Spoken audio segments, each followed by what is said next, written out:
Okay, so welcome back, and I thought I'd do a follow-up video on how to clean tapes a bit more in depth. This one might interest the Lost Boy, who is his second favourite vampire film with Grace Jones. Got this off eBay a while back. As you can see, it's got some mould. Not a major amount, but enough to cause problems, make the tape get worse, get your machine dirty, just cause problems you don't need. So I just thought I'd show my process. I've just copied my process of other people, and I'm just showing what's worked for me. I've had a bit of a bitch trying to get this bloody thing apart.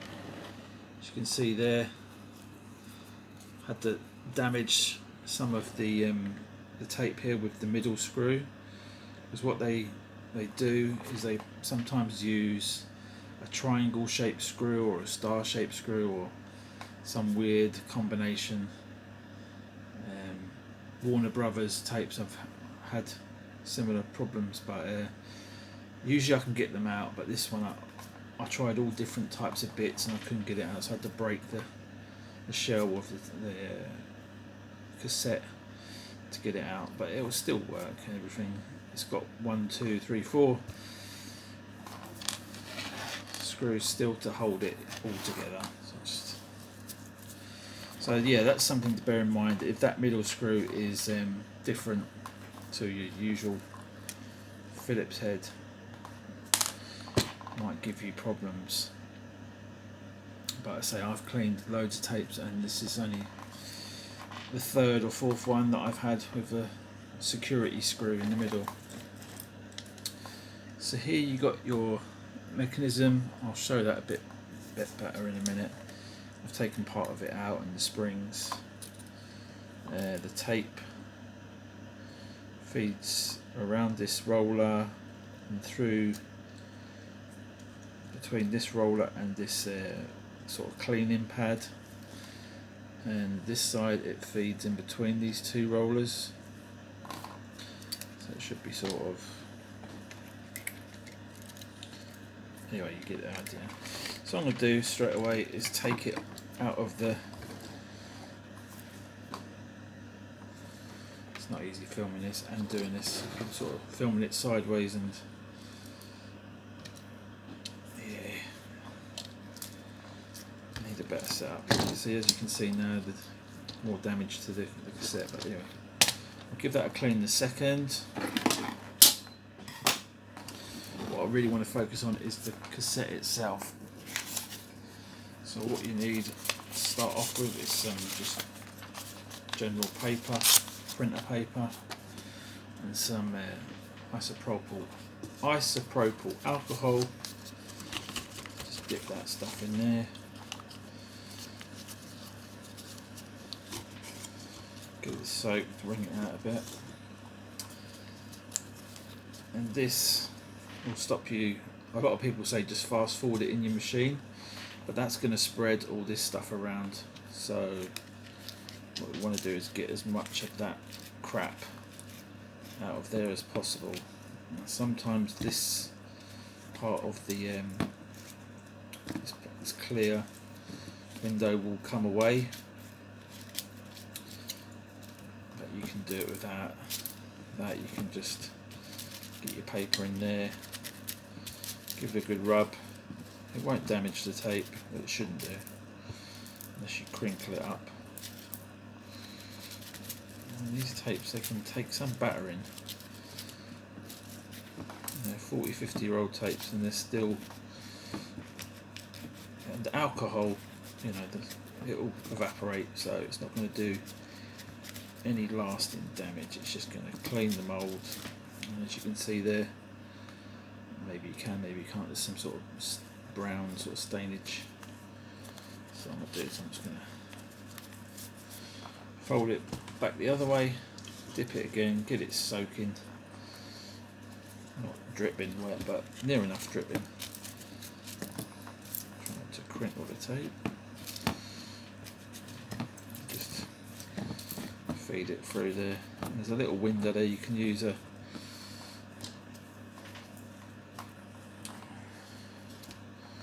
little bit in there. Just throw some liquid in there, soak it. As I say, it's gonna evaporate anyway. It can't do no harm. It's not like you're going to leave it soaking for days on end. Doesn't matter if it gets on both sides of the tape. It really don't matter. I wouldn't leave it overnight or anything, but I don't think it would do any lasting damage. So I'm just working the paper around. And as you can see, a lot of that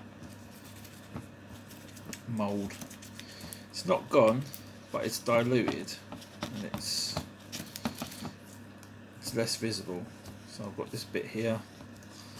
I'm just going to work it around everywhere, and also inside the actual tape case. Do that with both reels. Now what you don't want to do is get your tape twisted, or you want to keep it so you know which way it's going back into the cassette.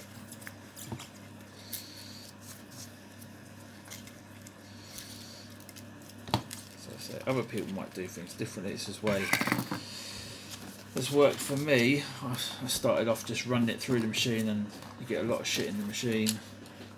You still will do, depending how bad the tape is. So this is just, you can see it's just wet.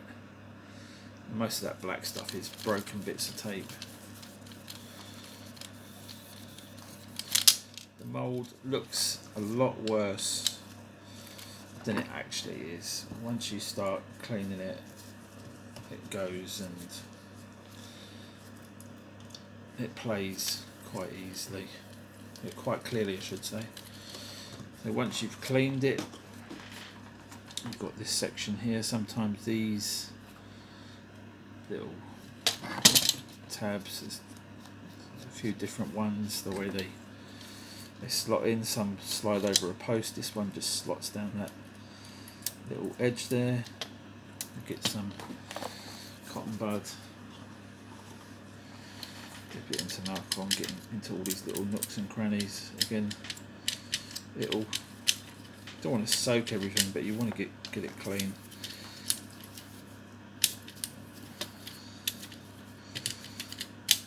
You don't want it dripping wet, but you want it,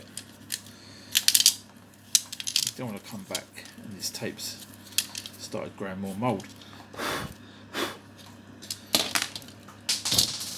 Now the tape's falling apart, dropping rollers and all sorts.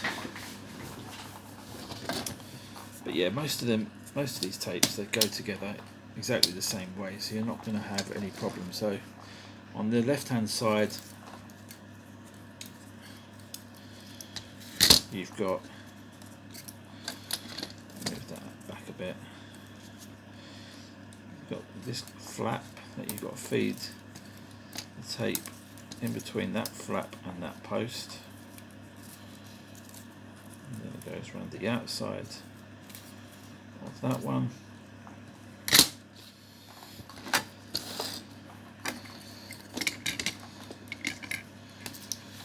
This part here is just the brake mechanism, so this is spring loaded, so it springs off at the moment, so it's not causing me any problems. And that has to go in between those two posts there, like that. And to reassemble the spring mechanism, you just got this bit, which is the bit that it sits in between the two. When you put it in the machine, it presses this down and releases the clutch or brake mechanism here. And then you've got two little springs. They usually sit sort of No, not like that. Bastard.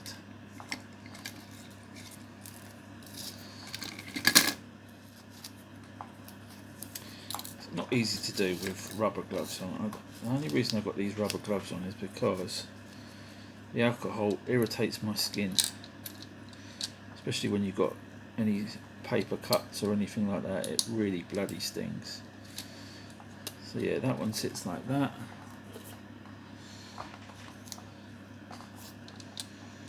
And then again, that one sits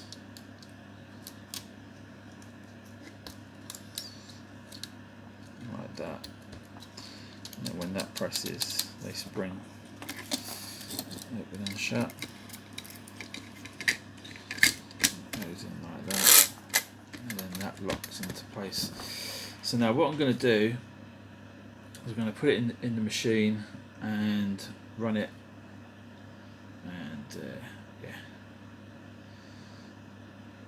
let's do that. I'll pause this and I'll be back. Okay, I thought I'd show this as well, just in case anybody is having problems with getting the top part of the cassette back together. I'll just take it apart quickly and show you how it goes back together. Well, yeah, you've got that side sort of pegs in there, and this side sort of sits loose and held in by this spring. So say your springs come loose and you're like, oh no, it's pretty simple to put back together. It's a clean while it's off. Why not? So, yeah, try not to lose these little buggery screws because they're easily lost. So basically, there's your spring. It's only going to go one way, so it can sit with the little hook going around that post, and then sort of push it up, put it out to the side, and then it will sit in that little slot there, you see. So then when you go to put your tape back together, you just slot that into the hole on that side, and then this side you can see it just literally sort of slot it down, get it into that groove, and that's it. And when you put your tape back together, just make sure everything's lined up. That's going between the post and that flap, and this side it's going between those two. As you can see with this one, this is the bloody screw that I couldn't get out, the triangle shape. It's all mullered because I've been trying to force it out. So what you want to do is you want to sort of hold this lid a little bit up slightly, position it,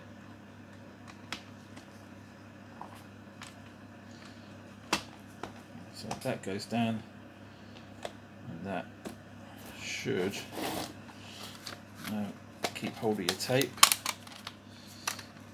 make sure everything's going back together the way it should.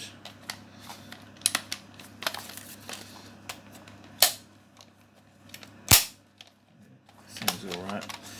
So now I'm just going to put a couple of screws in here just to hold it together.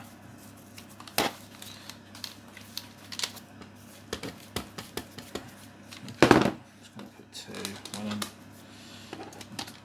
diagonal corners just to hold the tape together. Then I'm going to put it in the machine and I'll be back for part two. You can see, I mean, look, the tape